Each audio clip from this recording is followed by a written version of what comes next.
Assalamualaikum warahmatullahi wabarakatuh. Selamat malam pemirsa. Anda menyaksikan Apa Kabar Indonesia Malam, seperti yang akan kami bahas dalam diskusi utama kami di Apa Kabar Indonesia Malam. Bagaimana kemudian kita lihat bersama Sekjen PD Perjuangan akhirnya ditahan oleh KPK selama 20 hari ke depan atau tepatnya pada 11 Maret mendatang.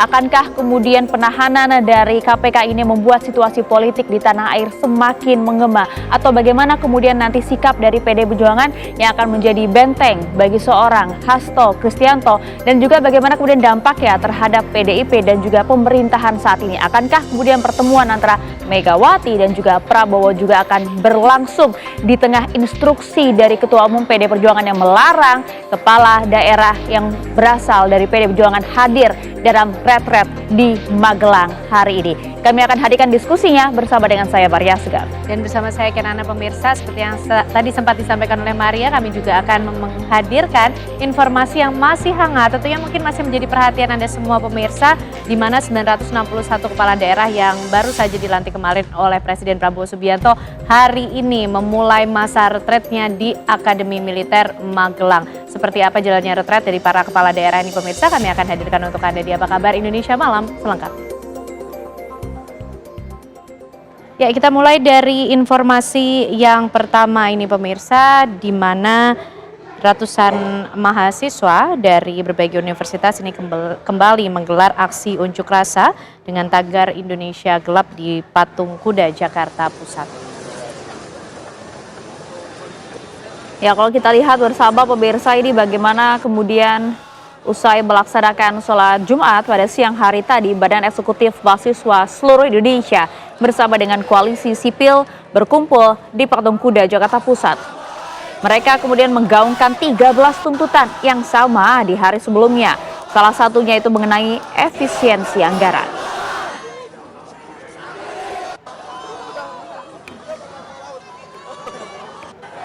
Masa membawa berbagai atribut seperti poster yang bertuliskan keresahan dan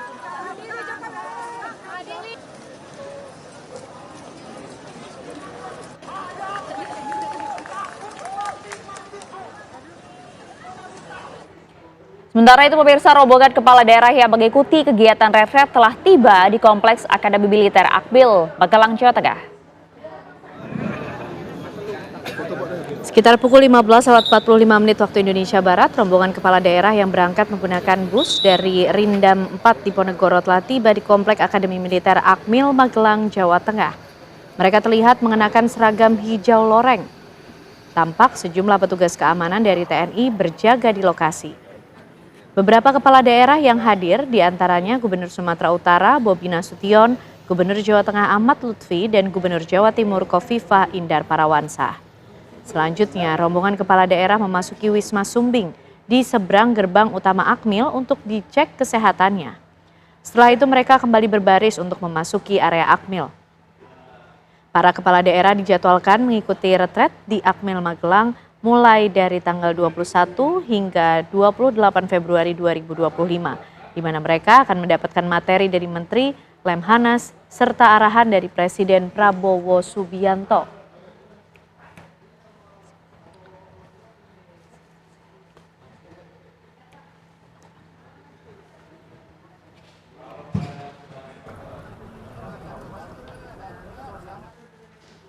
Ya, kendati ada instruksi Ketua Umum PDI Perjuangan Megawati Soekarno Putri soal larangan kepala daerah kader PDIP tidak mengikuti retret di Akmil Magelang, Bupati Brebes Paramita Widya Kusuma tetap akan mengikuti pembekalan.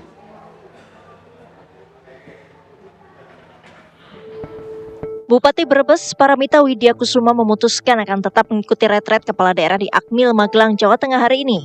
Paramita Widya bersikeras menghadiri retret kendati sudah mengetahui ada instruksi dari Ketua Umum PDI Perjuangan Megawati Soekarno Putri soal larangan kepala daerah kader PDIP untuk mengikuti retret. Saya akan mengikuti retreat di Magelang dan kemudian tetap di Brebes akan dilanjutkan. Program-programnya dilaksanakan oleh Wakil Bupati kami, Bapak Murja, untuk program-program yang sudah kita rencanakan di 100 hari kami bekerja. Paramita Widya Kusuma merupakan kader PDIP dan mantan anggota DPR RI dari fraksi PDI Perjuangan. Paramita bersama Wurja baru saja dilantik Presiden Prabowo Subianto sebagai Bupati dan Wakil Bupati Brebes setelah memenangkan Pilkada Brebes sebagai calon tunggal. Dari Brebes, Jawa Tengah, Trihandoko, TV One mengabarkan. Pemirsa, Ketua Dewan Pengurus Daerah DPD PDIP Jawa Barat Odo Surono menegaskan bahwa kadernya yang menjadi kepala daerah masih menunggu instruksi lanjutan dari Ketua Umum PDIP Megawati Soekarnoputri berkaitan dengan kegiatan pembekalan atau retret di Akmil Magelang. Ketua DPD PDIP Ono Surono menyatakan masih menunggu perintah lebih lanjut menyangkut dengan instruksi Ketua Umum Partai yang meminta seluruh kader untuk tidak hadir pada kegiatan pembekalan kepala daerah pada 21 hingga 28 Februari di Akademi Militer Magelang. Ono Surono juga menyatakan PDI Perjuangan tengah melakukan kajian secara hukum tentang retret tersebut, termasuk mencakup manfaat kegiatan.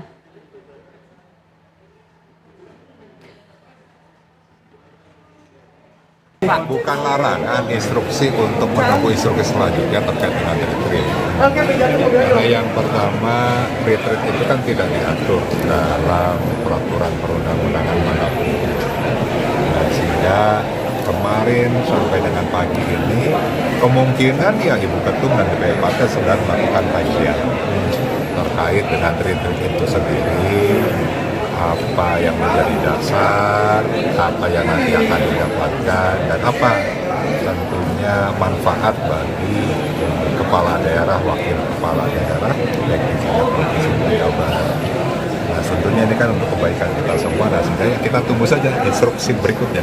Ya, 3-nya ada di sini, 1-nya lagi standby di Jogja. Ya, saya berharap sih 4 orang tersebut benar-benar melaksanakan instruksi dari Ibu Ketua Umum yang sekarang kita lagi menunggu. Ya, tanpa berlama-lama langsungnya kami ajak Anda menuju ke Magelang, Jawa Tengah. Sudah ada rekan kami, ada Yohanes Leonardo di sana. Ardo, bagaimanakah jalannya retreat bagi sejumlah kepala daerah di sana? Ya, selamat sore Maria, Kenanda dan juga pemirsa. Ya, selamat malam Maria Segaf, Ken Ane dan juga pemirsa. Memang untuk rangkaian hari pertama sekaligus pembuka dalam retret kepala daerah yang berlangsung di kawasan di Kompleks Akmil Magelang, Jawa Tengah ini sudah selesai mungkin sekitar pukul 17.30 Indonesia Barat tadi, dan memang tadi peserta yang hadir ada sebanyak 448 kepala daerah dari 37 provinsi yang diundang begitu ya. Dengan total harusnya ada sekitar 508 kepala daerah, namun yang hadir hanya sekitar 448. Dengan catatan ada sekitar 47 orang yang disampaikan oleh Wakil Menteri Dalam Negeri Bima Arya Sugiarto bahwa 47 orang ini tidak hadir dan tidak memberikan keterangan.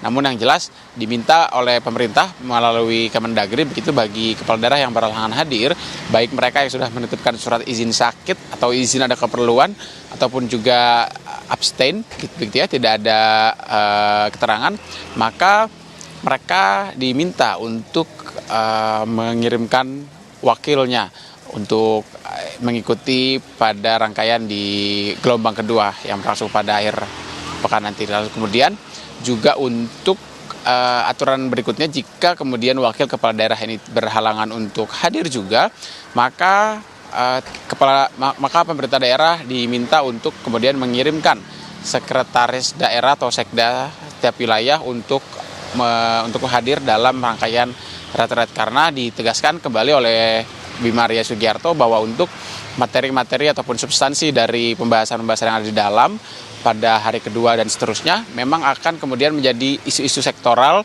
terkait dengan birokrasi maupun juga penganggaran APBN dan juga APBD, karena memang ini yang menjadi topik ataupun juga fokus utama yang kemudian untuk mengusung Asta Cita yang diusung oleh Presiden Prabowo juga Wakil Presiden Gibran Rakabuming Raka dalam pemerintahan 5 tahun ke depan. Dan memang sejak awal juga pemerintah sudah cukup konsisten untuk mengatakan bahwa untuk rangkaian daripada retret ini sendiri untuk mensinergikan visi dan juga misi, baik pula kemudian juga penyelarasan program-program untuk mewujudkan Asta Cita yang dicanangkan oleh Presiden Prabowo Subianto. Dan memang rencananya pada malam hari ini setelah tadi bertolak dari kompleks Akmil begitu ya, ke tenda mereka masing-masing menggunakan 15 unit bus.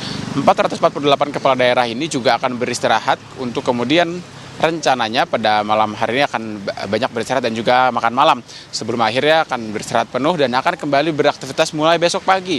Sekitar pukul 6 pagi waktu Indonesia Barat, para kepala daerah ini akan melangsungkan senam pagi. Dan memang yang menarik dari pantauan kami tadi ada beberapa kepala daerah yang hadir dari berbagai daerah, termasuk ada dari partai politik PDI Perjuangan. Tadi ada beberapa yang kami jumpai, di mana yang menariknya adalah tidak satupun kemudian memberikan keterangan ataupun juga enggan merespons permintaan kami untuk mewawancara. Namun yang jelas tadi isu-isu tersebut tidak ditanggapi lebih detail oleh pemerintah, yang menganggap bahwa mereka yang di luar ataupun juga di luar urusan pemerintahan ataupun juga dalam kaitannya dengan posisi mereka di partai politik masing-masing masih menjadi abu-abu jawaban dari pemerintah terkait isu tersebut. Sementara demikian dari Magelang kembali ke Jakarta, Maria Segaf dan juga Ken.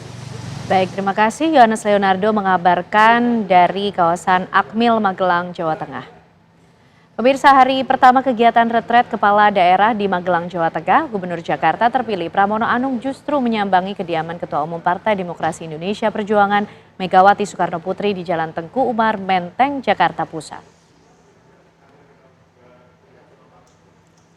Hal tersebut disampaikan oleh Ketua DPP PDI Perjuangan bidang sumber daya Said Abdullah yang kemudian keluar dari rumah Megawati Soekarno Putri dengan menggunakan mobil hitamnya.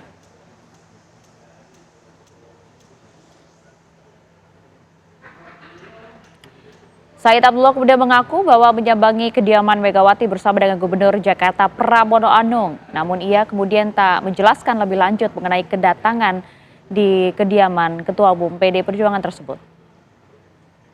Diketahui bahwa Pramono Anung tak ikut di kegiatan retret hari pertama di Magelang, Jawa Tengah hari ini dikarenakan kehadirannya di kediaman Ketua Umum Megawati Soekarno Putri.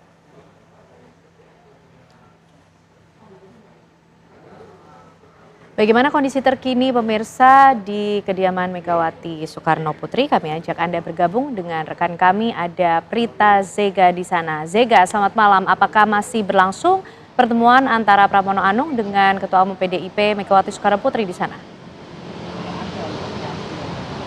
Ya, Maria dan juga Ken Ana, untuk Gubernur Jakarta sendiri, Pramono Anung memang tadi sudah keluar sekitar pukul 11:07 waktu Indonesia Barat, di mana tadi dirinya sampai di sini sekitar pukul 9 waktu Indonesia Barat, dan dalam pertemuan tertutup tersebut berlangsung sekitar 2 jam. Tadi tak mengomentari lebih lanjut ataupun tidak menjelaskan lebih lanjut apa saja pembahasan yang dilakukannya bersama dengan Ketua Umum PDI Perjuangan Megawati Soekarno Putri di rumah kediaman Megawati Soekarno Putri yang saat ini kami juga berada di Jalan Tengku Umar nomor 27A, Menteng, Jakarta Pusat. Namun tadi sebelum Pramono Anung, maksud kami, adanya juga tokoh-tokoh lain yang ikut menyambangi rumah Megawati Soekarno Putri, yakni ada Said Abdullah selaku Ketua DPP PDIP bidang sumber daya. Ini keluar sekitar pukul 13:15 waktu Indonesia Barat. Kemudian Ahmad Basarah yang tiba tadi sekitar pukul 11, Roni Talapesi tadi tiba sekitar pukul 12 waktu Indonesia Barat, dan juga Masinton Pasaribu. Yang terakhir tadi yang tiba di sini kami melihat ada Komarudin Watubun selaku Ketua DPP PDIP yang tiba pukul 17:43 waktu Indonesia Barat. Dan tak jauh dari itu tadi juga kami melihat ada yang keluar dari rumah Mega, ini yakni Bintang Puspayoga yang merupakan kader PDIP yang sekaligus juga mantan Menteri Pemberdayaan Perempuan dan Perlindungan Anak Republik Indonesia. Tadi pada saat yang terakhir ini ada Ketua DPP PDI Perjuangan, ada Komarudin Watubun, dirinya juga langsung masuk ke dalam tanpa memberikan keterangan satupun kepada awak media. Di antara 7 tokoh yang menyambangi rumah Mega hari ini, hanya Said Abdullah yang memberikan keterangan kepada awak media, dan terlihat saat ini pemirsa awak media tengah memantau di mana ada satu mobil yang masuk ke dalam rumah Mega, yang saat ini kami juga belum mengetahui siapakah yang masuk ke dalam tersebut. Namun mobil yang dikenakan adalah ataupun yang dinaiki adalah mobil Toyota Alphard begitu. Jikalau memang ada toko-toko pemirsa seperti yang Anda lihat tadi, ini akan memasuki gerbang utama ini dan akan keluar dari sini pemirsa. Di mana kalau kita lihat memang ini ada 7 tokoh yang menyambangi Rumah Mega hari ini pasca kemarin telah ditetapkannya Hasto Kristianto ataupun ditahan oleh Hasto Kristianto di KPK. Dan ini juga ada instruksi dari Ketua KPK soal retret hari ini yang melarang ataupun menunda semua kader PDIP untuk mengikuti retret di Magelang, Jawa Tengah. Kenana, Maria Segaf. Baik, terima kasih laporan lengkap Anda Prita Zega langsung dari kediaman Ketum PDIP Megawati Soekarno Putri. Pemirsa, saat lagi kami akan lanjutkan Apa Kabar Indonesia Malam, tapi Anda dapat menyaksikan kumandang azan maghrib berikut ini. Selamat menunaikan ibadah salat maghrib untuk Anda yang berada di wilayah Jakarta dan sekitarnya. Pemirsa, Wakil Menteri Dalam Negeri Bima Arya menanggapi beredarnya surat edaran dari Ketum PDI Perjuangan Megawati Soekarno Putri agar semua kepala daerah kader PDIP menunda kegiatan retret yang diadakan di Akademi Militer Magelang, Jawa Tengah. Mantan Wali Kota Bogor itu enggan memberikan pernyataan lebih lanjut sebelum adanya data lengkap soal berapa jumlah kepala daerah yang hadir di Magelang. Menanggapi surat Megawati Soekarno Putri yang memerintahkan kepala daerah dari PDI Perjuangan untuk menunda keberangkatan retret di Magelang, Jawa Tengah, Wakil Menteri Dalam Negeri Bima Arya enggan memberikan pernyataan lebih lanjut. Bima Arya menegaskan setelah diketahui siapa saja kepala daerah yang tak dapat hadir, barulah ia akan menyampaikan pernyataan sikap selanjutnya dari pemerintah.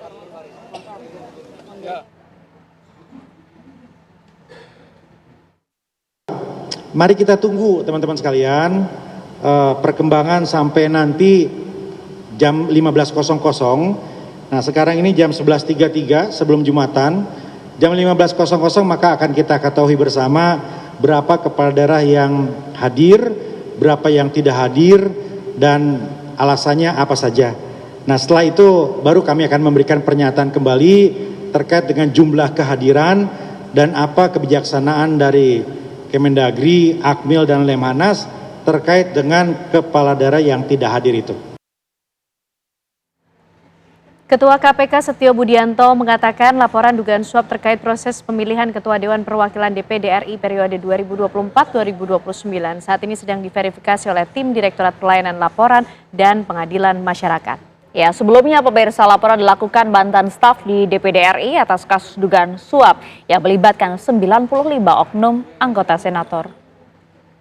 Perlu memastikan bahwa keterangan yang disampaikan melalui sosial media itu dukungan dokumennya, dukungan kepastiannya, kemudian dukungan beberapa saksi yang lain yang bisa mengetahui atau bahkan mengalami secara langsung mendengar. Nah itu pastinya dibutuhkan oleh para penyelidik maupun tim Dumas. Kami menempatkan semua perkara tentunya sama ya, para pihak siapapun kalau memang nanti dari hasil proses penelaahan yang dilakukan oleh Dumas yaitu tahapan verifikasi dan validasi itu akurat ya, kami juga memastikan bahwa setiap orang memiliki kedudukan yang sama di mata hukum.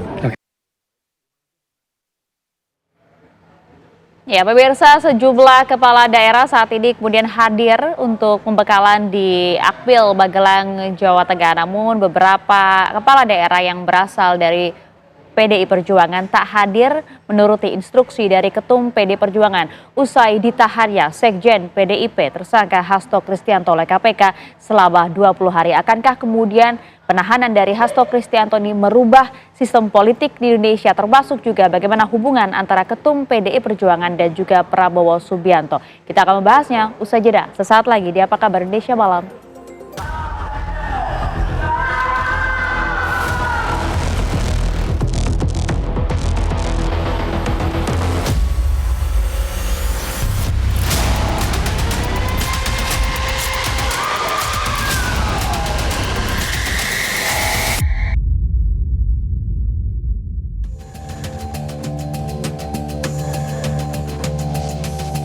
Sekretaris Jenderal PDI Perjuangan Hasto Kristianto akhirnya ditahan Komisi Pemberantasan Korupsi dalam kasus dugaan suap dan perintangan buronan Harun Masiku. Hasto ditahan usai memenuhi panggilan kedua penyidik KPK pada Kamis kemarin. Selanjutnya, Hasto akan menjalani masa tahanan selama 20 hari di Rutan Kelas 1 Jakarta Timur. Penahanan Hasto yang notabene merupakan pejabat elit di PDI Perjuangan tak pelak mengejutkan publik dan PDI Perjuangan.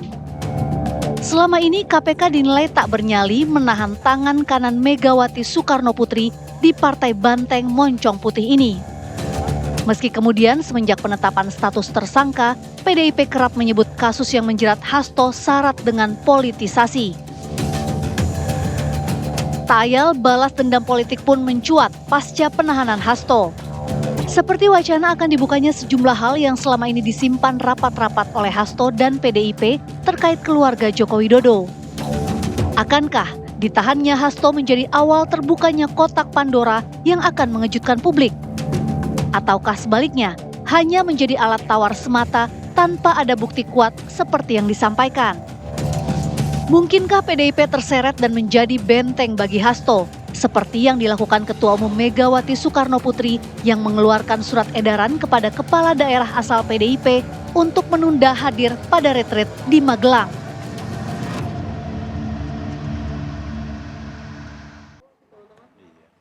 Iya, nampaknya penahanan dari Sekjen PD Perjuangan Hasto Kristianto jadi melebar kemana-mana kalau kita lihat berujung dengan adanya instruksi jadi dari Ketua Umum PD Perjuangan Megawati Soekarno Putri yang melarang begitu ya paling tidak meminta penundaan kehadiran dari sejumlah kepala daerah dari partainya untuk hadir dalam pembekalan di Magelang, Jawa Tengah. Akankah kemudian hal ini berlanjut? Nampaknya tak sampai di sini saja proses perlawanan secara hukum maupun secara politis dari Hasto Kristianto. Kita akan bahas bersama dengan sejumlah narasumber. Kami sudah hadir bersama dengan kami di sini ada Bang Kapita Ampera, politikus PD Perjuangan. Selamat malam, Bang. Selamat malam. Assalamualaikum warahmatullahi wabarakatuh. Membara sekali nampaknya malam hari ini. Arus. Oke, kita sama juga sudah hadir pula bersama dengan kami ada Bang Saud Situmorang, Wakil Ketua KPK periode 2015-2019 ya Bang. Selamat malam Bang Saud. Malam Bapak. Kita lihat apakah membara juga yang satu ini, Bang Hendri Satrio, pakar politik kami. Selamat malam Bang. Selamat malam Ayah, Assalamualaikum warahmatullahi wabarakatuh. Waalaikumsalam warahmatullahi wabarakatuh. Ya, malam. Kami sapa pula yang sudah bersambung melalui sambungan Zoom, ada Bang Andi Aswan, Wakil Ketua Umum Joman. Bang Andi, apa kabar Bang? Alhamdulillah sehat-sehat, Mbak Aya. Apa kabar? Alhamdulillah, saya juga kami di sini. Namun bagaimana ini situasi kebatinan dari Bu Mega sehat juga apa enggak Bang Kapitra? Saya pikir Ibu Mega selalu sehat kok. Dan hal begini jauh lebih besar sudah dilewati, ya, sudah mature, ya, sudah terlalu panjang perjalanan dalam gonjang-ganjing atau turbulensi politik ini sudah dilewati. Makanya PDI itu menjadi Partai Demokrasi Indonesia Perjuangan, berjuang terus. Oke, tapi nampaknya menanggapi dari penahanan sekjennya begitu ya, Bang Hasto, langsung dikeluarkan instruksi melarang seluruh kepala daerah untuk hadir dalam acara pembekalan di Akmil. Cukup agresif menurut sejumlah orang? Oke, kita lihat ini masalah hukum atau masalah politik. Mari kita otopsi. Kalau ini masalah hukum, ya, kapan tempus delikti, kapan peristiwa hukumnya terjadi? Kalau peristiwa hukumnya terjadi tahun 2020, siapa pelakunya? Kalau betul secara hukum ada keterlibatan Hasto, kenapa tidak dijadikan tersangka waktu itu? Kan ternyata keterlibatan secara hukum tidak pernah muncul. Baik di BAP yang sudah jadi tersangka, terdakwa dan sudah bebas, maupun di putusan pengadilan. Tiba-tiba apa melantar belakangi sekarang menjadi tersangka? Coba jelaskan apa? Apakah ini bukan determinasi politik kepada hukum? Bukan represi politik kepada hukum? Karena kalau ini peristiwa hukum, semua kita, ya, saya yakin PDIP itu mendukung penegakan hukum. Tapi betul-betul the real action by law. Betul-betul ada perbuatan hukum yang nyata dilakukan. Ya. Apalagi dalam undang-undang pidana korupsi, pemberi suap itu kan lebih ringan dari penerima suap. Kenapa waktu itu tidak dijadikan tersangka? Karena tidak ada bukti yang konkret menunjukkan keterkaitan peristiwa itu dengan Hasto. Tapi kan sejumlah bukti bukan sudah dihadirkan dalam persidangan pra-peradilan kemarin itu kan kata KPK. Kalau betul itu, kenapa kapan terjadi peristiwa pidananya? Kan 2020, Januari 2020. Kenapa tidak waktu itu dijadikan tersangka? Kenapa harus hari ini? Makanya saya melihat ada politisasi di sini. Siapa yang melakukan? Ya, tentu yang punya kekuasaan. Mungkin bukan pemegang kekuasaan hari ini, mungkin pemegang kekuasaan yang masa lalu dan sebagainya. Masih berwenang hingga saat ini? Kenapa Hasto dijadikan tersangka? Sebelumnya Hasto juga merasa kalau dia akan dijadikan tersangka. Dia mengkritisasi sebagai hak konstitusi, dia mengkritisasi fenomena politik hukum yang terjadi di Republik ini. Dia membukakan, dia melakukan apa namanya hak konstitusi dia, menyikapi apa yang terjadi. Lalu kita dengar semua ada orang, ada pejabat yang datang suruh dia berhenti jadi sekjen dan sebagainya. Ada intimidasi di sini. Oke, ada intimidasi, ada politisasi di sini sampai di sana. Bang Henry, Anda juga melihat ini tidak semata-mata persoalan hukum saja, tapi betul nampaknya ada politisasi di sana. Iya kan, aktor utama kasus ini kan belum tertangkap, Harun Masiku, dan itu sudah lama banget kita menantikan kapan itu Harun Masiku tertangkap. Apakah dia juga termasuk yang menginisiasi tagar kabur aja dulu? Gitu kan kita nggak tahu juga. Jadi artinya selama aktor-aktor utama ini belum tertangkap, maka ini akan selalu dikaitkan dengan unsur politik gitu. Nah memang saat ini KPK harus menjelaskan dan membuktikan bahwa ini tidak ada unsur politiknya. Jadi Ayah memang sekarang ini bertubi-tubi cobaan penegakan hukum di Indonesia. Dari ada tagar Indonesia Gelap yang menyuarakan aspirasi mahasiswa, kemudian ada kabur aja dulu, tagar Kami Bersama Sukatani, bahkan hingga pemukulan yang dilakukan oleh anak SMP. Apa tuh namanya itu yang di Cibinong itu tuh? Mardi Waluya apa? Bahkan anak SMP saja berani melakukan pemukulan dan belum kena saksi sampai hari ini. Bahkan ada anak TK latihan marching band aja dipalak. Jadi artinya permasalahan penegakan hukum di Indonesia itu saat ini sekarang sedang memang ditunggu-tunggu oleh masyarakat. Nah, adanya masalah Hasto dengan KPK ini kan akhirnya merembet kemana-mana. Yang saya tahu memang PDI Perjuangan setiap kali mendapatkan tantangan seperti ini yang diambil itu selalu jalan hukum, bukan jalan politik. Maka kalau kemarin Pak Hasto mengatakan saya siap terus seperti ya itulah memang PDI Perjuangan begitu. Sekarang bebannya ada di mana? Ada di KPK. Membuktikan bahwa ini itu bukan urusan politik. Walaupun imbasnya ada hal politik juga. Beredarnya surat instruksi dari Ibu Mega supaya kepala-kepala daerah dari PDI Perjuangan tidak ikut retret. Nah ini kan membuat polemik baru. Apa polemiknya? Pilkada memang untuk memilih kepala daerah. Jadi kepala-kepala daerah yang sudah dipilih ini dipilih oleh rakyat. Nah pertanyaannya, apakah kemudian presiden berhak untuk meminta mereka berkumpul? Apakah kemudian partai politik berhak menginstruksikan hal-hal lain kepada kepala daerah yang memang petugas partai, tapi sekarang kan sudah jadi kepala daerah. Kemudian pertanyaan selanjutnya, ini retret mata kuliah wajib atau ekstrakurikuler, gitu ya, sehingga sebetulnya ada pilihan untuk tidak ikut. Dan ini arahnya jadi kemana-mana. Nah menurut saya harus sesegera mungkin KPK membuktikan bahwa ini memang persoalan hukum bukan persoalan politik. Termasuk juga kemarin Mas Hasto dan juga kemudian beberapa tim kuasa hukum juga menyampaikan ini nampaknya ada hal yang lain, ada politisasi, termasuk juga ini ada ikut campur dari keluarga Solo. Kenapa kemudian masyarakat beranggapan ini politis? Karena itu tadi sudah lama tersangka-tersangka lainnya sudah menjalani hukuman dan sudah keluar. Sekarang PDI Perjuangan memang bukan penguasa lagi, ya. Kemudian muncullah ke permukaan kasus ini. Jadi memang banyak pertanyaan dari awal juga. Jadi kalau menurut saya sih begini ya, saya sih nggak mau seujon ya. Kalau memang ini masalah politik, jangan kemudian dicampur adukan dengan hukum. Kalau kemudian ini masalah hukum, selesaikan dengan hukum, termasuk pemukulan anak SMP di Mardi Waluya tadi itu. Itu dia. Sebelum kita membahas soal hukumnya bersama dengan Bang Sao, tapi kami ingin ke Mbak Sadi Aswan dulu. Bang Andi, kalau Anda melihat begitu ya, sempat disampaikan secara gamblang oleh Hasto Kristianto di depan gedung KPK bahwa kami akan meminta KPK untuk mengusut tuntas bagaimanakah kemudian kasus-kasus yang melibatkan keluarga Solo disebut-sebut menjadi dalang dari penahanan Hasto Kristianto. Kami minta komentar Anda Mas Andi, tapi usai jeda sesaat lagi. Sebagai sekjen PDI Perjuangan, saya dengan kepala tegak siap menerima konsekuensi apapun bagi Indonesia Raya kita. Karena Indonesia dibangun dengan pengorbanan jiwa dan raga. Kita adalah negeri pejuang. Sehingga saya tidak pernah menyesal. Saya akan terus berjuang dengan api semangat yang menyala-nyala. Semoga ini menjadi momentum bagi Komisi Pemberantasan Korupsi untuk menegakkan hukum tanpa kecuali, termasuk memeriksa keluarga Pak Jokowi. Terima kasih. Merdeka!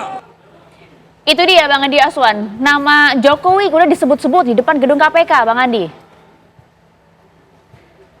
Ya, terima kasih. Selamat malam, Mbak. Ya, saya juga bingung juga. Kayak buruk muka cermin dibelah gitu loh. Ya kalau itu kasus hukum ya hadapilah dengan hukum. Karena jangan dikit-dikit lagi Jokowi, kucing ketabrak juga salahnya Jokowi kayak begitu. Ya ini nggak fair lah. Kalau kasus itu kemarin tahun 2020 terus dikaitkan dengan Jokowi dengan ketangkapnya Pak Hasto pada kemarin, itu ya juga nggak fair juga kan, dia sudah tidak menjabat gitu loh. Apa hubungannya ya dengan keadaan beliau ya itu dikait-kaitkan. Dan seperti kita ketahui juga kan masalahnya kan kemarin itu ada ketua KPK itu kan Pak Firly. Ya kita sudah paham lah dengan Pak Firly itu seperti apa. Setelah ada pergantian ini baru bergerak sangat cepat ini. Ya, seperti apa? Ya? Seperti apa emang Bang Andi? Ya kan kita tahu juga kan sangat dekat lah dengan PDIP lah pasti itu. Nggak tahu kita. Anda keliru Ya kan? itu. Nggak tahu. Memang Firly bisa menentukan sendiri. Itu kan di KPK pemutusan Iya, itu kan kolektif begini kolegial, dulu, tidak Bang bisa Kapitra sendiri. aja. Ya. Iya, begini dulu. Kini kan ya setelah 5 tahun ini kan langsung bergerak itu cepat, pasti ada sesuatu gitu loh. Yang menarik buat saya Ya, sih sesuatu sebetulnya itu nih, apa? ya udah buka-bukaan aja tuh. Katanya kan ada itu, ada apa? Ada alat bukti yang dibawa ke Rusia itu, ya, yang ada hubungannya dengan Jokowi, gitu kan? Nah ini menarik ini sebetulnya nih, ya kan? Itu kan satu kemarin seperti bahan untuk bargaining tuh. Gua ditangkap, ntar gua buka nih kan begitu. Nah ini menarik ini. Kalau ini bisa dibuka, ya terang-benderang. Kan Pak Jokowi udah mengatakan kalau saya ada bukti, ada saya salah ya silakan saja kan begitu. Fair kalau begitu gitu loh. Oke, artinya Bung Andi ini Begitu, Mbak. menanti ya video-video yang kemudian dijanjikan oleh Pak Hasto. Buruk rupa cermin dibelah katanya Bang. Ya. Mana ada orang membelah cermin kena muka buruk. Ya. Itu saya pikir ada gium yang keliru. Hasto tidak pernah mengatakan bergening. Bahwa kalau saya ditahan, saya akan buka. Tidak. Dia siap. Sampai di KPK dia berdiri dan tegak. Dia siap dan PDIP dari dulu siap mengikuti masalah hukum ini. Ya. Dan taat hukum. Tetapi logika kita sebagai manusia, tidak perlu sebagai kader partai, sebagai manusia. Kalau ada kejahatan, undang-undang mengatakan ketika kejahatan terjadi jelas di mana peristiwa terjadi, kapan terjadi, dan penyidiknya cukup bukti, ajukan. Bang Epera, tadi pertanyaan ya, mengapa kemudian dikaitkan dengan Jokowi kata Bung Andi? Biarkan bukti, ya, realitas hukum yang menentukan, ya. Kalau emang ada terkaitan, itu tugas dari aparat penegak hukum untuk menyelidiki. Tadi Hasto sudah bicara, minta keadilan equal, ya, kesetaraan pada semua orang yang bersalah harus diusut secara hukum, ya. Dan ingat loh, ini bukan merugikan negara, ini bukan korupsi yang merugikan negara. Ini soal perbedaan interpretasi, ya. Ini soal suap. Siapa melakukan suap? Ya, orang-orang yang ditangkap KPK sudah diadili, sudah keluar. Kalau tadi dituduh Firly, KPK itu tidak ditentukan oleh satu orang ketua. Ini nanti ada layout yang jelaskan. Ada kolektif kolegial, ya.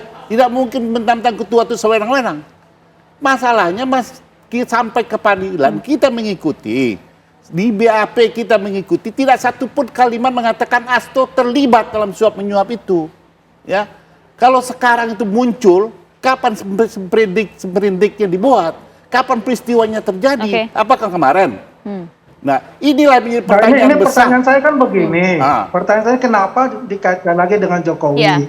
Tadi kan katanya kan waktu itu ya ada barang bukti dibawa oleh Ibu Koni ke Rusia yang membuktikan nanti bahwasanya quote unquote itu ada keluarga Pak Jokowi lah ya, dan Pak Jokowi sendiri di situ yang sebagai barang bukti. Nah, kalau bisa kenapa tidak dibuka aja? Ini kan sudah terang benderang. Ada tunggu aja. Kan menarik ini. Iya, mungkin tunggu aja. Mungkin saja itu bisa terjadi. Bergantian Bapak-bapak, bergantian. KPK. Oke, Bang Andi, dijawab dulu Bang Kapitra, silakan. Ya, mungkin saja itu bisa terjadi karena itu sudah diungkapkan di depan publik. Saya pikir pasti tidak ada mundurnya itu. Ya. Waiting time lah ya. Oke, kita menunggu waktu saja nanti. sampai di sana mungkin. Oke, baik, saya mau ke Bang Saud. Bang Saud tadi sudah disampaikan, sempat menyinggung Bang Andi ini karena ada kaitannya dengan kepemimpinan KPK sebelumnya. Kita tahu lah ada kedekatan dengan PDIP. Apakah mungkin kemudian kepentingan politik bisa disangkut pautkan dengan hukum saat ini, Bang? Nah, ini makanya kalau kita bicara hukum ini kan reasoning dan argumentasi. Jadi case ini nggak bisa dilihat begitu aja. Anda harus lihat juga mulai dari awal bila perlu adanya calon yang meninggal ketika itu. Kemudian ada PDIP mengajukan, MA sudah mengizinkan untuk kemudian yang nomor atas bawah naik ke atas. Itu nggak dijalankan. Ya kan, nggak dijalankan kemudian terjadilah peristiwa pidana itu. Yang kita nggak ragu di situ peristiwa pidananya. Tetapi kalau kita lihat secara keseluruhan logika argumentasi nalar hukum kita, cara kita memutuskan yang jadi pertanyaannya kan sekarang. Nah kemudian kalau kita memakai nalar kita kenapa ini terjadi, ya nggak lepas juga dari undang-undang KPK, nggak lepas juga situasi KPK ketika itu, dan kemudian nggak lepas juga kemudian katakanlah kalau kita bisa menafsirkan hukum undang-undang yang terkait dengan ini. Karena kalau bicara logika argumentasi hukum itu banyak yang bisa diterapkan sehingga kemudian agak menjadi pertanyaan besar kenapa kemudian logika argumentasi hukum itu tidak jalan ketika kemudian mereka mengajukan pra peradilan. Itu dia. Nah kalau itu logika argumentasinya jalan, nah kan disitulah yang disebutnya legal reasoning itu muncul. Kenapa ini kok lama banget? Kenapa kok ini kemudian ditersangkakan pada beberapa hari menjelang perayaan Natal yang bersangkutan dan seterusnya? Jangan disalahkan publik menilai seperti itu karena hukum di Indonesia ini sosiologinya juga penting. Alasan KPK apakah sudah jelas menurut Anda? Ya itu kembali lagi kalau kita bicara prosesnya dari awal, kalau memang itu udah OTT itu hasilnya prudent, kalau memang itu ada, itu disebutkan di dalam peristiwa kasus yang sudah disebutkan sebelumnya, nama itu tidak muncul karena apa? Itu juga kita pertanyakan sebenarnya gitu. Nah kita tidak ada ragu tentang peristiwa ini pultoid deliknya sudah terjadi. Tapi cara kita ngatasinya ini yang nggak benar gitu loh. Nah itu saya harus clear cut di situ ya. Peristiwa pidananya OTT itu pultoid deliknya itu nggak ada ragu. Tapi cara kita melaksanakan ini yang kemudian menjadi carut marut seperti ini. Nah kalau kita bicara legal reasoning, nggak begini cara menyelesaikannya. Masih ada yang prioritas juga sebenarnya kalau mereka mau berprestasi ya, yang sekarang ini. Jadi tolong di clear cut, pultoid deliknya ini sudah kita nggak ragu, tetapi cara menyelesaikannya ini yang lari kemana-mana, karena nggak lepas juga situasi ketika KPK ketika itu setelah kemudian undang-undang KPK yang baru itu kemudian kita sudah memperkirakan memang kejadiannya akan seperti ini. Artinya normal saja, sah-sah saja jika kemudian Bang Kapitra dan juga teman-teman dari PDIP mengkaitkan hal ini dengan politisasi? Oh iya, kalau saya sih nggak ada ragu ini ada politisasi juga. Saya nggak ragu. Betul ada peristiwa pidananya, tapi ini kemudian dikapitalisasi menjadi politisasi. Itu dikapitalisasi menjadi politisasi. Oke, sampai di sana dulu kita akan bahas hal itu saja ya. Kita lanjutkan dengan Bang Henry Satrio juga. Sesaat lagi pemirsa di Apa Kabar Indonesia Malam. Ini kan urusan kepemerintahan ya, yang diundang kepala daerah, yang mengundang presiden. Ya mestinya hadir, datang. Karena mereka dipilih oleh rakyat dan untuk kepentingan rakyat, bangsa, dan negara, bukan untuk yang lain. Iya, jadi kemana-mana. Bahkan tadi Pak Jokowi juga sudah memberikan statement bagaimana kemudian tindak lanjut dari instruksi yang disampaikan oleh Bu Mega terkait dengan penundaan sejumlah kepala daerah dari Partai PDIP untuk hadir di retret Akmil Magelang, Jawa Tengah. Namun begini Bang Saud, Anda juga merupakan salah satu orang yang pernah menangani kasus korupsi di KPK yang melibatkan elit partai pada saat itu. Apakah kemudian Anda bisa begitu yakin dari mengatakan ini jelas ada politisasi? Dari mana, Bang Saud? Ya, ketika itu undang-undang KPK masih independen aja, Pak Agus masih ngalamin kan. Ngalamin apa nih maksudnya? Ya publik udah tahu lah, hentikan kan gitu kan. Intervensi? Ya itu kan menghalangi penyidikan gitu. Itu masih seindependen banget KPK ketika itu. Dan kita nggak peduli dengan itu, kita jalan karena memang multi deliknya dan bukti-bukti dan seterusnya. Walaupun ada proses pra-peradilan dan seterusnya. Tapi ketika kemudian masuk di undang-undang baru itu kan situasinya menjadi berbeda gitu.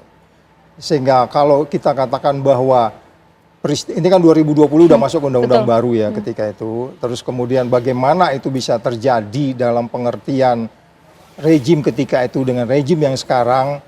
Nah itulah akibat kalau pemberantas korupsi itu dipolitisasi.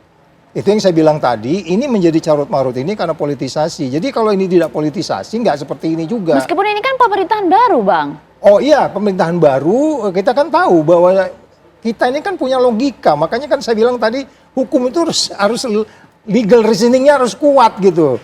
Itu yang disebabkan oleh Todung Mulya Lubis ketika kemudian peradilan tidak memberikan menerima pra-peradilan itu, legal reasoning yang dibuat oleh hakim ketika itu pun nggak bisa diterima. Karena kalau kita bicara legal reasoning itu kan bicara aturan, bicara interpretasi, bisa bicara pelaksanaan, baru bicara implementasi dan seterusnya.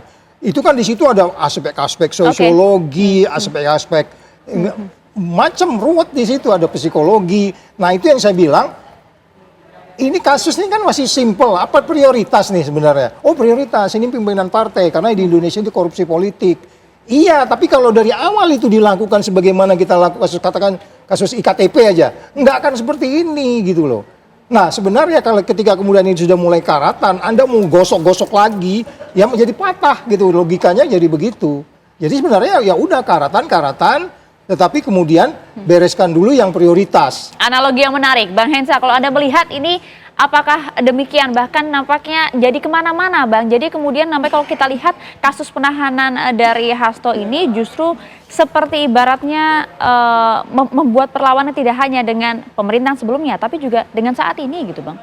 Iya, makanya kuat dugaannya kan ini politis gitu ya. Karena akhirnya ada dampak-dampak yang politis di luar itu. Bahkan aksi-aksi teman-teman mahasiswa hashtag Indonesia Gelap aja itu kan dianggap ada yang menunggangi gitu. Padahal aslinya mereka memang menuntut keinginan mereka sendiri. Tentang ini misalnya, pelarangan kepala daerah PDI Perjuangan ikut retret. Itu kalau alasannya semuanya adalah demi rakyat, seperti tadi kata Pak Jokowi, itu masuk akal semua. Misalnya satu, tiba-tiba kepala daerah PDI Perjuangan mengatasnamakan rakyat pindah partai demi rakyat supaya bisa ikut retret sehingga mereka tidak terkena sanksi dari partai misalnya. Pemerintah juga bisa bilang begitu, demi rakyat kalian harus datang gitu.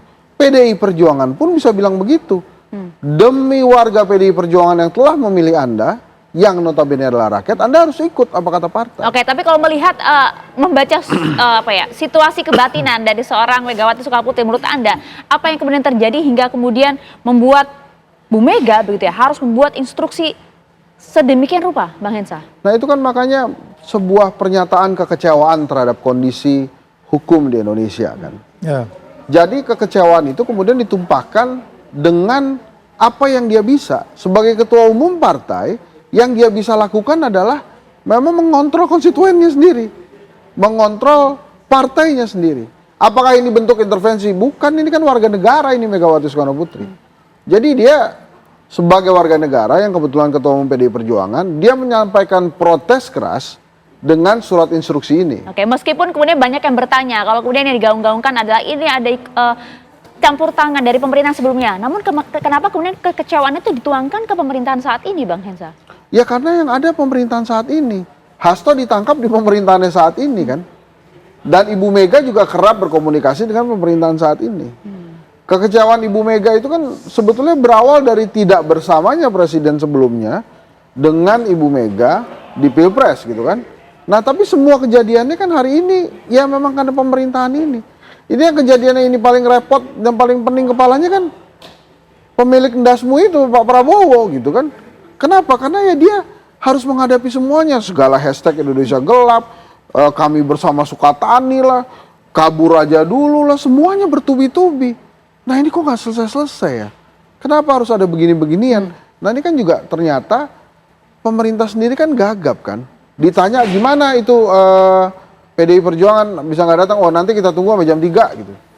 Tapi kalau misalnya ada yang iseng ya, ini aturan pemerintahnya ada nggak? Payung undang-undangnya ada nggak terhadap dikumpulkannya retret para kepala daerah ini? Selama mereka retret, pelaksanaan kepala daerah, pelaksanaan pemerintahan daerah di daerah masing-masing gimana? Itu dia. Nah ini kan sudah dijawab juga oleh Bima Arya, Wakil Mendagri, bahwa ada landasan hukumnya kok Bang Kapitra, bahwa ada Undang-Undang Nomor 23 tahun 2014 tentang pembinaan, pengawasan dan juga penyelenggaraan pemerintahan daerah. Pada pemilihan sebelumnya juga kami juga sempat dilakukan pembekalan, kok ini memang ada landasan hukumnya Bang Kapitra. Kenapa kemudian muncul instruksi itu? Sekalian ya, ya tentang penghematan juga Bang. Sederhana aja ya. Efisiensi. Tidak ada kepala daerah kalau tidak ada partai politik. Nah rekrutmennya, pintu masuknya partai politik. Meskipun dipilih oleh rakyat? Mana mungkin rakyat bisa milih kalau tidak diajukan oleh partai politik. Ya. Nah permasalahannya adalah surat himbauan itu menunda. Ada musibah di keluarga besar, di rumah ibu. Lalu anak-anak tidak membangun empati. Kan untuk rakyat kan tidak disuruh ke Jakarta. Tetap stay di daerah masing-masing melaksanakan fungsinya. Lalu yang salah apa? Kalau ini ada payung hukum undang-undang, kenapa 10 tahun yang lalu atau 20 tahun yang lalu tidak ada dilakukan retreat? Kenapa hari ini? Undang-undangnya baru tahun 2014, Bang. 2014, 10 tahun belakang? Ya, ini kan sifat undangan. Kita tidak negative thinking lah, ya. Bahwa pemerintah pusat punya kewenangan, iya, tapi kewenangan itu harus dilandasan oleh umbrella of law. Kalau itu dituangkan dalam perpres, ya monggo aja, ya. Kalau itu diundang untuk melatih fisik, mendisiplinkan, itu positif. Tetapi ada hal-hal yang mungkin sifatnya situasional, maka kan tidak menolak. PDIP saya lihat tidak mengatakan tidak menolak, menunda. Lah itu kewajiban dong, ya, buat kader PDIP. Oke, setelah ini kemudian apa yang akan dilakukan PDIP, Bang? Saya hanya gini, saya ingin mengatakan bahwa betul tidak ini negara hukum atau negara kekuasaan, rastat atau mastat. Kalau kita sepakat ya dengan undang-undang dasar ini negara hukum, patuhi dong ya semua aturan hukum, efisiensi anggaran yang lagi dicanangkan kita dukung. Ya, kita dukung. Nah, mudah-mudahan retreat ini tidak menyedot anggaran yang besar. Kedua, putusan Mahkamah Konstitusi itu menjadi hukum baru, respending. Ya, dipatuhi juga oleh lembaga penegak hukum bahwa Mahkamah Konstitusi mengatakan pansel yang dibentuk oleh Presiden Jokowi itu tidak sah. Artinya apa? Komisioner ini sah atau tidak? Itu satu. Lalu Undang-Undang KPK yang baru mengatakan bahwa komisioner tidak bisa menjadi penyidik dan penuntut. Kalau surat penahanan tertangan oleh komisioner, oleh Ketua KPK, sah apa tidak? Menurut Anda penahanan Hasto tidak sah? Loh, undang-undangnya mengatakan, bukan menurut saya. Oke. Ya, undang-undangnya mengatakan demikian. Oke. Ya, sehingga kalau kita ingin bicara hukum, mari kita konsensus dan komitmen, kita tegakkan hukum. Kita lihat tadi Hasto siap menjalankan proses hukum ini. Iya. Makanya saya sedih kenapa harus diborgol sih? Itu dia. Kami tahu juga bahwa PDIP juga siap melakukan perlawanan dalam hal ini. Kami bergeser dulu ke Bung Andi. Bung Andi, respon Anda, Bung? Ya. Kalau saya sangat percayalah sama KPK, nggak sembarang lah untuk bisa menahan seseorang tanpa 2 alat bukti yang cukup ya, minimum itu ya. Kemudian saya tertarik apa yang dilakukan oleh Pak Hasto ya, begitu heroik ya, dan terakhir mengatakan usut juga keluarga Pak Jokowi dan Pak Jokowi itu. Ya ini sangat menarik juga, kok sampai seperti itu gitu. Saya rasa kan Pak Hasto kan punya berteman baik banget ya dengan Pak Jokowi pada masa pemerintahan beliau. Kapan Pasti dulu, juga Bang? adalah benefit-benefit juga yang didapat dari sana kan gitu. Tapi oke lah, karena itu masalah politik yang terjadi ya, sehingga terjadi pacat dan sebagainya, sehingga ya semua disalahkan lah ke Pak Jokowi itu. Nah sebaiknya ya itu aja kita bilang tadi, dari dulu juga publik ini bertanya-tanya gitu loh ya. Ini udah sebulan lah kalau nggak salah itu, di mana itu barang bukti bahwa Pak Jokowi itu ada di sana ya, video lah dan sebagainya itu ya, cobalah dibuktikan segera gitu. Jadi tidak ada lagi ya kalau katakan seperti drama Korea gitu loh. Endingnya ntar juga nggak jelas gitu. Oke, kalau begitu Bung Andi, kita lihat nanti bagaimana drama Korea berikutnya dan juga bentuk babak baru dari perlawanan PD Perjuangan. Terima kasih Bung Kapitra, terima kasih Bung Saur, terima kasih Bang Hensa dan juga Bung Andi Aswan atau waktu bersama kami di Apa Kabar Indonesia Malam. Sayang sekali waktu kita singkat. Kenana? Maria Asegaf dan juga pemirsa, tapi Apa Kabar Indonesia Malam tentu masih akan menemani Anda pemirsa. Usai jeda kami kembali dengan informasi dari tim gabungan yang melakukan penyisiran terakhir di lokasi kebakaran Glodok Plaza. Sesaat lagi kami hadirkan informasi selengkapnya untuk Anda. Seorang warga Kelurahan Cirendang, Kabupaten Kuningan, Jawa Barat tewas tertimbun pasir saat menggali septic tank sedalam 4 meter. Evakuasi korban pun berlangsung dramatis lantaran petugas sempat kesulitan evakuasi korban karena tebalnya pasir menimbun korban di dalam septic tank. Inilah aksi dramatis sejumlah petugas damkar bersama TNI, Polri dibantu oleh warga Kelurahan Cirendang, Kabupaten Kuningan, Jawa Barat yang berusaha mengevakuasi korban yang tertimbun pasir di dalam septic tank sedalam 4 meter. Korban berhasil dievakuasi oleh petugas. Korban dinyatakan meninggal dunia oleh petugas Puskesmas dan Inafis Polres Kuningan setelah tertimbun pasir di dalam septic tank.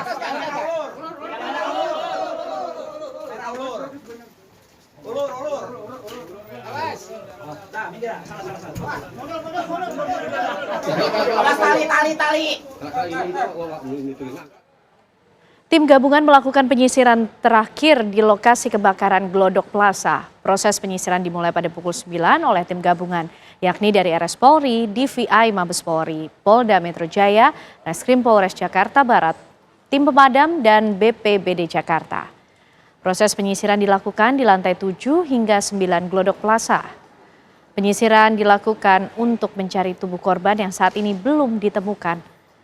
Pada penyisiran terakhir ini diharapkan tim gabungan dapat memperoleh hasil yang maksimal sebelum proses ini dinyatakan dihentikan.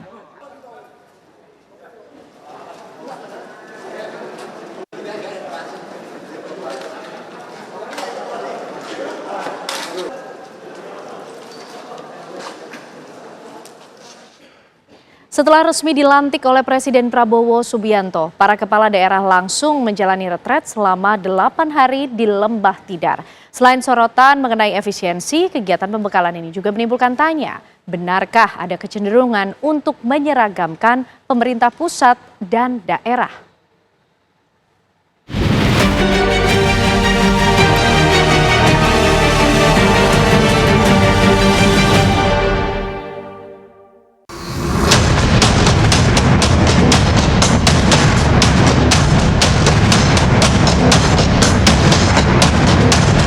Saya akan jumpa saudara di situ dan mudah-mudahan saudara akan kuat di Gamblang. Yang ragu-ragu boleh mundur.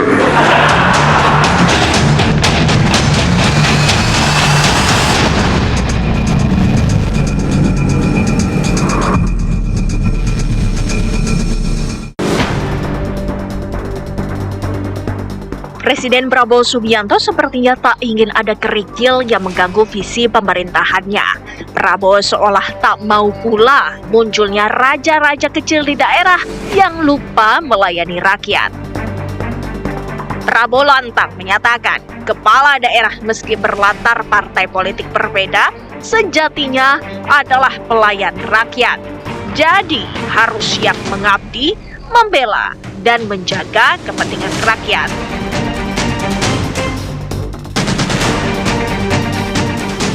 Walaupun kita mungkin berasal dari partai yang berbeda-beda, dari agama yang berbeda-beda, dari suku yang berbeda-beda, tapi kita telah lahir dalam keluarga besar Nusantara, keluarga besar Republik Indonesia, dalam retreat yang akan diselenggarakan oleh Menteri Dalam Negeri di Magelang.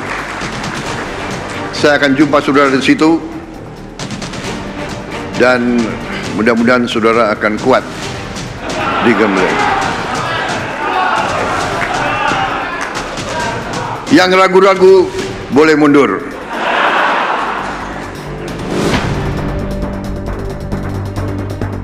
Setelah resmi dilantik mengemban daulat rakyat, para kepala daerah kini pun tak bisa bersantai. Semua harus mengikuti gemblengan Lembah Tidar. Orientasi ala militer ini diikuti oleh 505 kepala daerah, mulai dari tingkat provinsi hingga kabupaten kota. Acara digelar selama 8 hari terhitung sejak 21 Februari 2025 di Akademi Militer Magelang, Jawa Tengah. Dulu kami masih ada kegiatan-kegiatan fisik gitu ya, ada naik ke Lembah Tidar, ada baris berbaris yang cukup lama.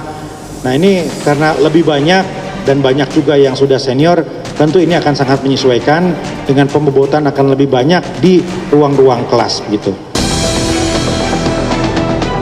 Acara yang dinamai retret ini disebut-sebut untuk menyamakan visi pemerintah pusat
Salo atau kepala daerah yang sudah tua-tua jangan sampai jantungan di sana, kan itu yang menjadi masalah baru.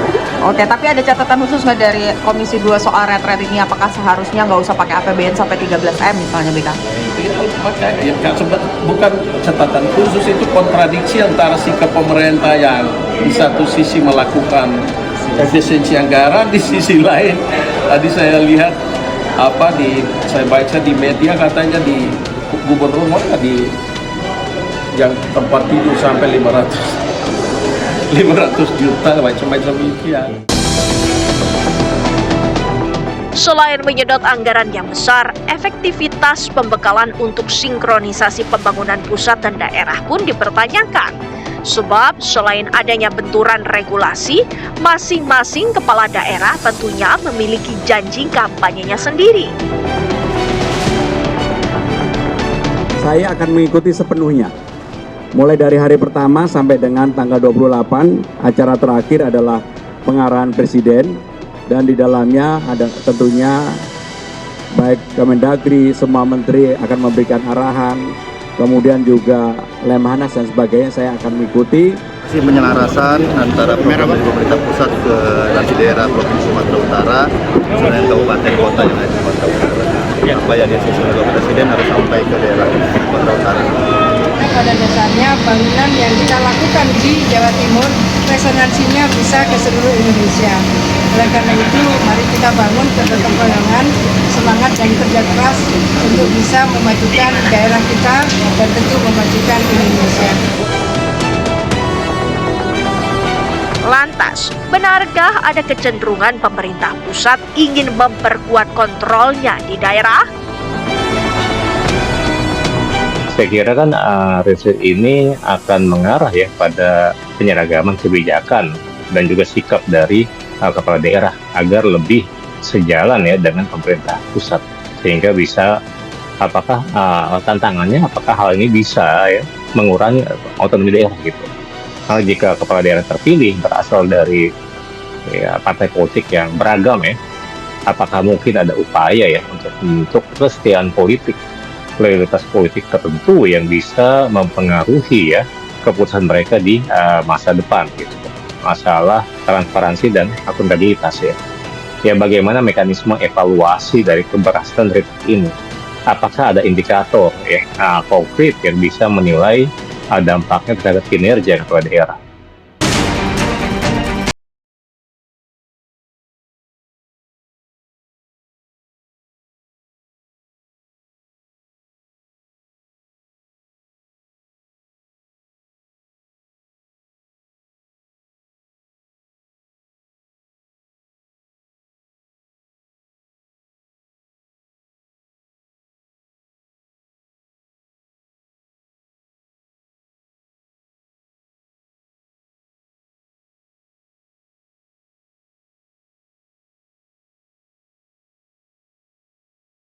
Sejumlah kepala daerah yang merupakan kader PDI Perjuangan urung mengikuti retret di Akmil Magelang usai larangan yang dikeluarkan Sang Ketua Umum Megawati Soekarno Putri.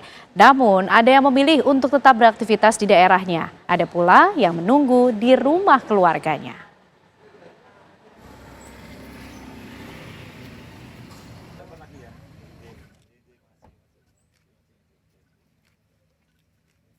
Kami haturkan selamat datang kepada Wali Kota Yogyakarta dan Wakil Wali Kota Yogyakarta.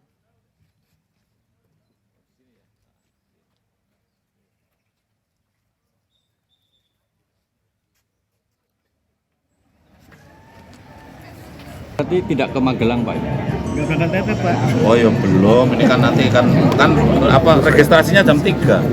Ya kan masih ini kan belum Jumatan ya, Jumatan. Berarti nunggu juga, Pak ya? Ya nunggu Jumatan. Nunggu Jumatan atau nunggu keputusan dari pusat, Pak? Iya, nunggu keputusan juga, nunggu Jumatan jelas. Iya. Ya. Kan kalau dengan retenin jangan ajeng derek Mega atau Oh, jangan pertanyaannya jangan gitu. Kalau itu kan pertanyaan pertanyaan dikutum itu ya kan kalau ketika ada surat edaran terus kita koordinasi. Nah, sekarang ini kan baru koordinasi baru berjalan. Nah, nanti konklusi dari koordinasi itu kita dengarkan.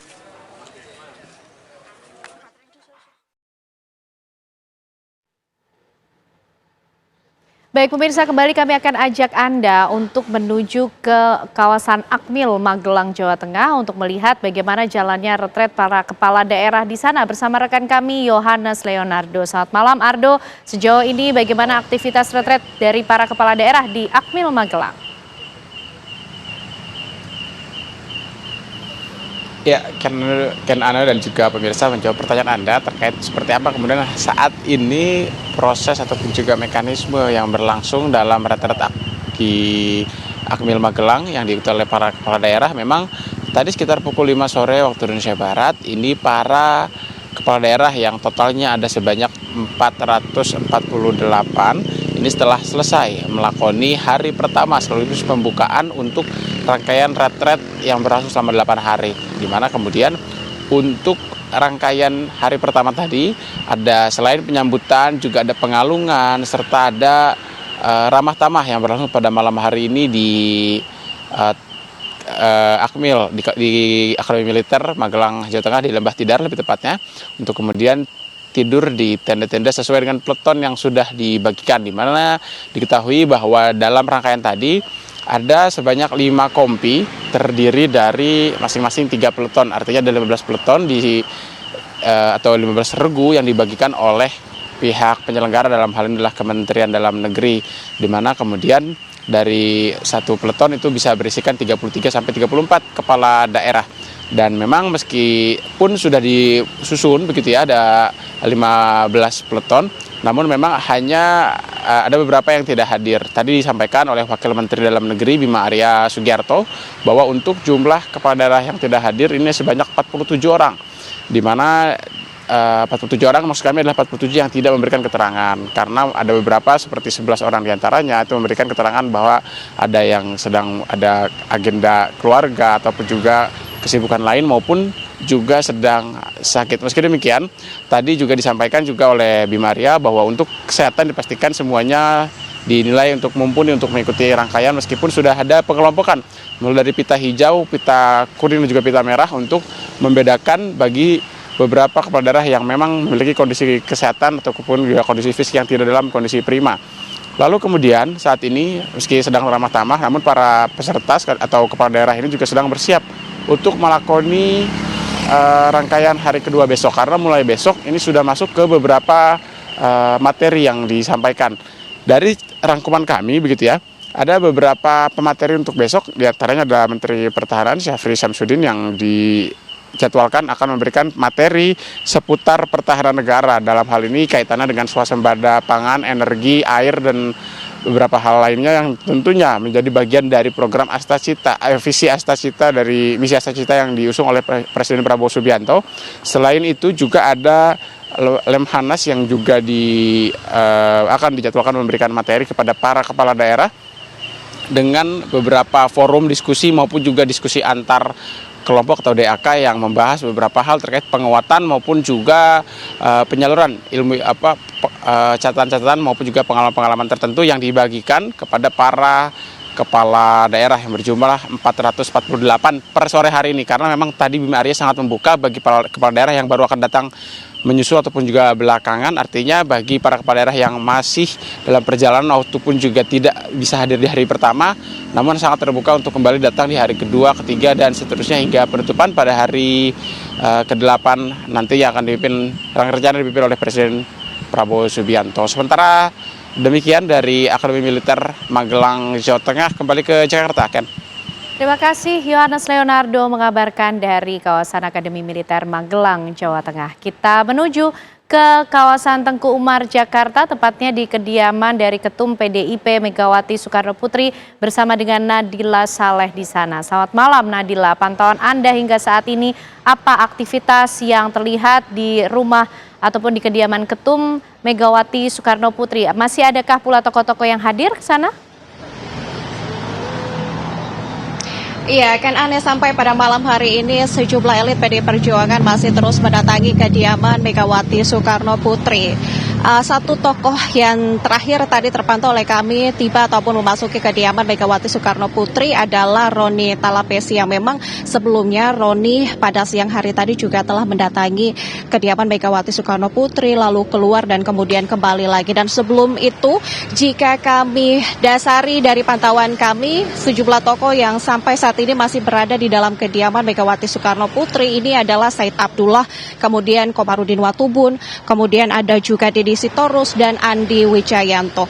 Jika ditanya apa sebenarnya agenda yang tengah berlangsung di dalam kediaman Megawati Soekarno Putri sejak pagi hingga sampai pada malam hari ini, kami juga telah mencoba untuk bertanya langsung kepada sejumlah tokoh yang datang ataupun yang keluar, bertanya tentang apa sebenarnya agenda yang tengah berlangsung di dalam, dan memang tidak ada yang menjelaskan secara pasti. Jika kami jelaskan tadi ketika kita bertanya kepada Said Abdullah apa agenda yang tengah berlangsung, dan memang sebelumnya Said Abdullah ini juga telah datang namun kembali lagi, dan tadi disebutkan oleh Said Abdullah secara singkat bahwa mereka datang untuk memberikan laporan apa yang akan dilaporkan kepada Ketua Umum PDI Perjuangan Megawati Soekarno Putri. Ini yang masih menjadi tanda tanya. Kami awak media yang sejak pagi hingga sampai malam hari ini masih menunggu.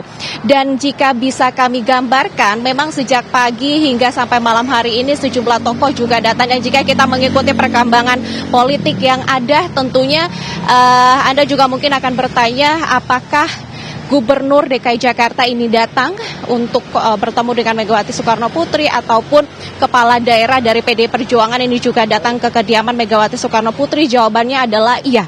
Pada siang hari tadi sekiranya pukul 11 ini Pramono Anung tiba di kediaman Megawati Soekarno Putri, kemudian juga langsung keluar dalam beberapa beberapa menit kemudian, tidak berselang lama. Selain itu juga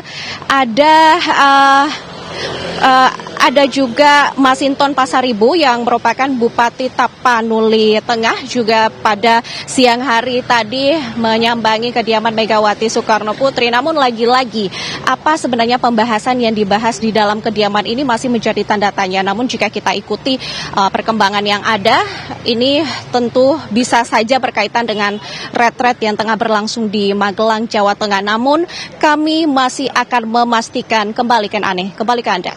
Baik, terima kasih. Nadila Saleh mengabarkan dari kawasan Tengku Umar di kediaman Ketua Umum PDIP Megawati Soekarno Putri. Terima kasih Nadila Saleh.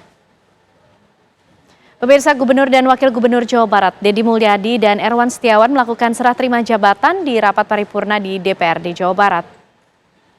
Deddy Mulyadi dan Erwan Setiawan resmi mengemban tugas sebagai Gubernur dan Wakil Gubernur Jawa Barat periode 2025 hingga 2030. Serah terima jabatan dari pejabat Gubernur Jawa Barat B. Mahmudin kepada Deddy Mulyadi dan Erwan Setiawan berlangsung di ruang rapat paripurna di DPRD Jawa Barat. Dalam sambutannya, Deddy Mulyadi mengatakan dalam waktu dekat dirinya bersama Wakil Gubernur Erwan Setiawan akan mengakselerasikan perubahan komposisi belanja di pemerintah Provinsi Jawa Barat.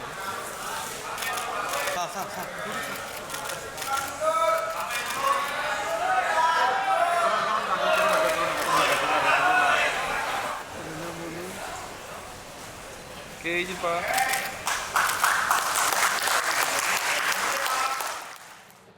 Bareskrim Polri melalui Korps Pemberantasan Tindak Pidana Korupsi atau Kortas Tipikor menggeledah gedung HK Tower di Cawang, Jakarta Timur terkait dengan kasus dugaan korupsi proyek pengembangan dan modernisasi pabrik gula Jatiroto PTPN 11 yang terintegrasi engineering. Kami hadirkan untuk Anda pemirsa informasi selengkapnya usai jeda. 28 siswa sekolah dasar negeri di Pandeglang, Banten mengalami keracunan makanan usai menyantap makan bergizi gratis. Sejumlah siswa mengalami mual hingga diare. Keracunan makan bergizi gratis itu terjadi di SDN Alaswangi 2, Desa Alaswangi, Kecamatan Menes, Kabupaten Pandeglang, Banten. Sebanyak 28 murid mengeluhkan sakit perut, mual hingga diare usai menyantap makanan program makan bergizi gratis. Menurut Humas Yayasan Dapur Umum Program Makan Bergizi Gratis, selama program ini berlangsung, pihaknya diawasi langsung oleh Badan Gizi Nasional atau BGN. Pihaknya mengaku akan mengevaluasi menu makanan program MBG agar kejadian ini tidak terulang kembali.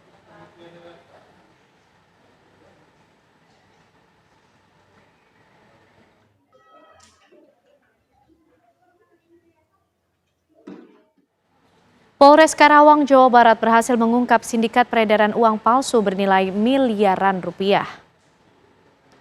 6 pelaku pengedar dan pemalsu uang palsu tak berkutik setelah petugas dari Polres Karawang, Jawa Barat meringkusnya. Ke-6 pelaku ini memiliki peran berbeda-beda, mulai dari mencetak uang palsu, mengedarkan, hingga memperdayai korban. Selain uang palsu pecahan 100.000, polisi juga menyita sejumlah handphone dan 1 unit mobil. Polisi menjerat ke-6 tersangka dengan pasal tentang penipuan dan pasal tentang peredaran uang palsu dengan kemudian ancaman hukuman yang diberikan kepada para pelaku yaitu 4 tahun 6 bulan penjara. Pelaku dengan bibit rayunya HM 56 tahun. Uang administrasi kalau pinjam 1 miliar, siapkan uang administrasi sejumlah 25 juta.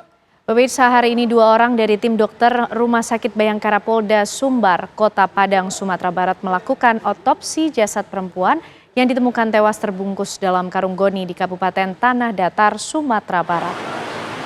Hasil otopsi pembunuhan dari mayat di dalam karung goni yang merupakan seorang siswi di MTSN 2 Sumanik, Kabupaten Tanah Datar, Sumatera Barat baru bisa diumumkan 2 minggu lagi. Usai diotopsi, jenazah korban rencananya akan langsung dibawa dan dikebumikan di kampung halamannya di Kabupaten Tanah Datar.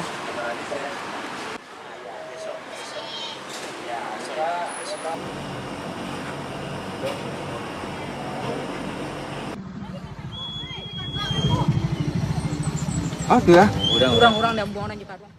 Bagaimana informasi dari penanganan kasus ini, pemirsa? Kami ajak Anda berbincang langsung dengan paman dari korban.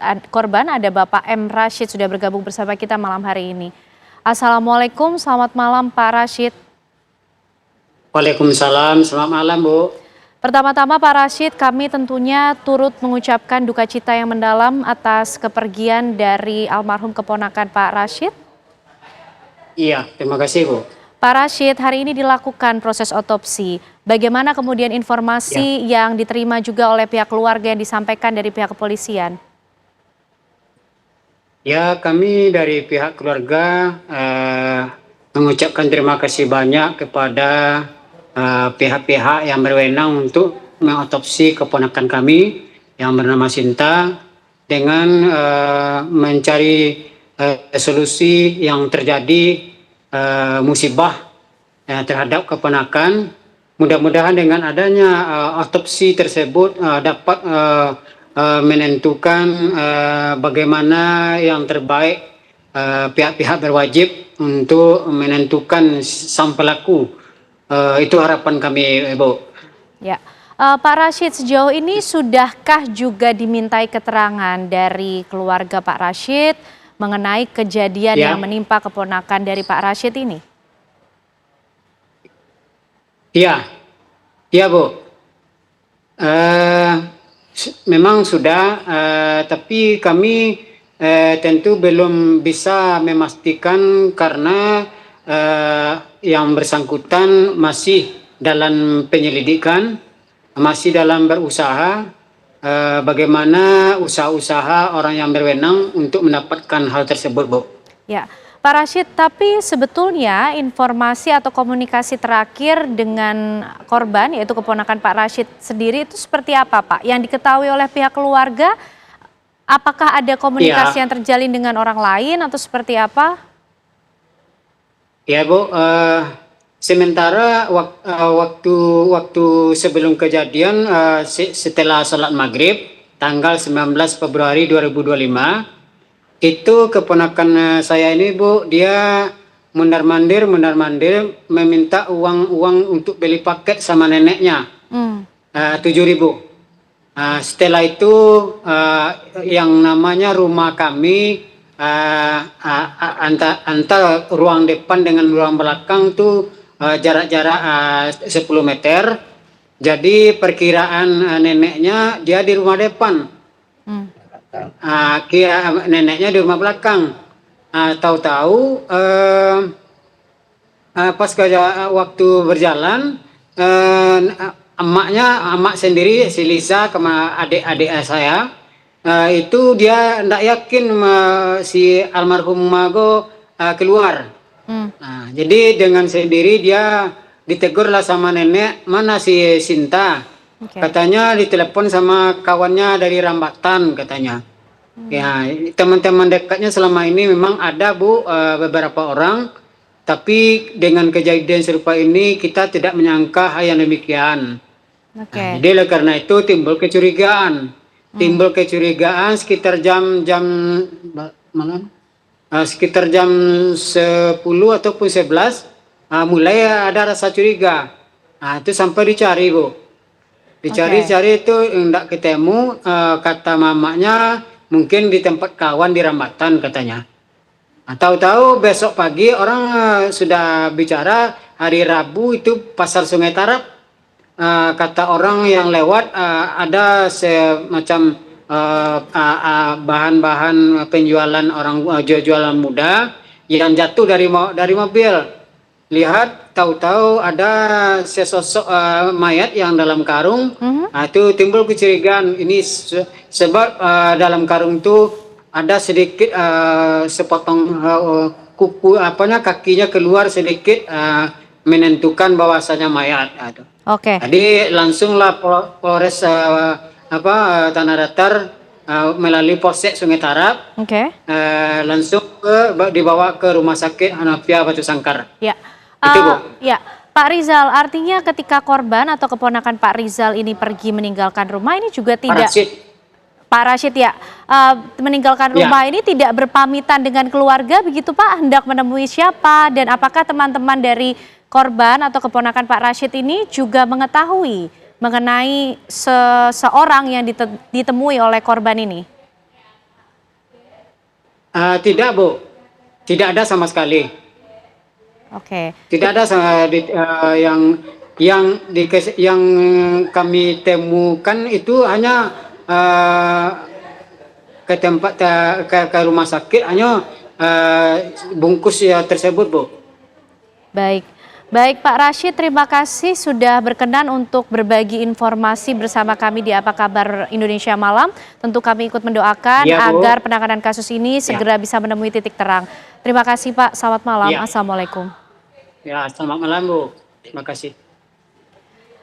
Kita beralih ke informasi lainnya pemirsa. Bareskrim Polri melalui Korps Pemberantasan Tindak Pidana Korupsi atau Kortas Tipikor menggeledah gedung HK Tower di Cawang, Jakarta Timur terkait dengan kasus dugaan korupsi proyek pengembangan dan modernisasi pabrik gula Jatiroto PTPN 11 yang terintegrasi Engineering Procurement, Construction and Commissioning atau EPCC pada tahun 2016. Penggeledahan bertujuan untuk mencari alat bukti yang berkaitan dengan kasus tersebut serta guna memperlancar proses penyidikan yang kini tengah berlangsung. Dari hasil penggeledahan, polisi mengamankan sejumlah alat bukti dari beberapa ruangan, di antaranya ruangan direksi dan juga komisaris. Alat bukti tersebut berupa berkas atau dokumen dan file maupun data.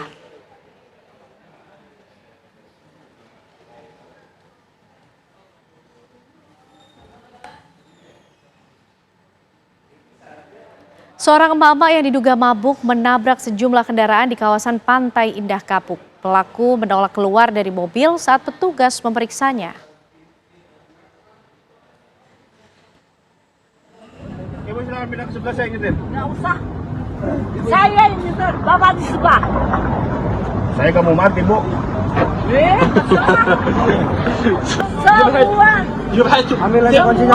Inilah video amatir yang direkam warga saat seorang mama menolak keluar dari mobil usai menabrak sejumlah kendaraan di kawasan Pantai Indah Kapuk. Pelaku bersama suaminya itu diduga mabuk setelah menghadiri pesta ulang tahun adiknya. Ini semua ikut saya ke sana. Mungkin Bapak ikut mobil patroli kami. Ayo, silakan. Ayo. Kuncinya mana? Look how intoxicated he is. Petugas keamanan dibantu warga berusaha menanyakan identitas diri serta surat kendaraan. Namun mama ini berkali-kali menolaknya. Bahkan ia berkali-kali menolak dibawa ke kantor polisi.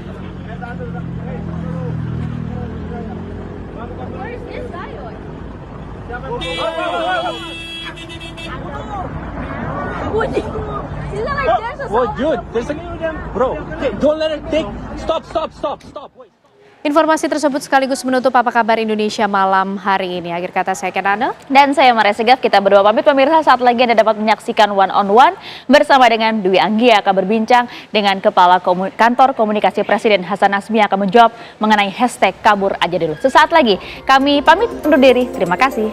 Sampai jumpa.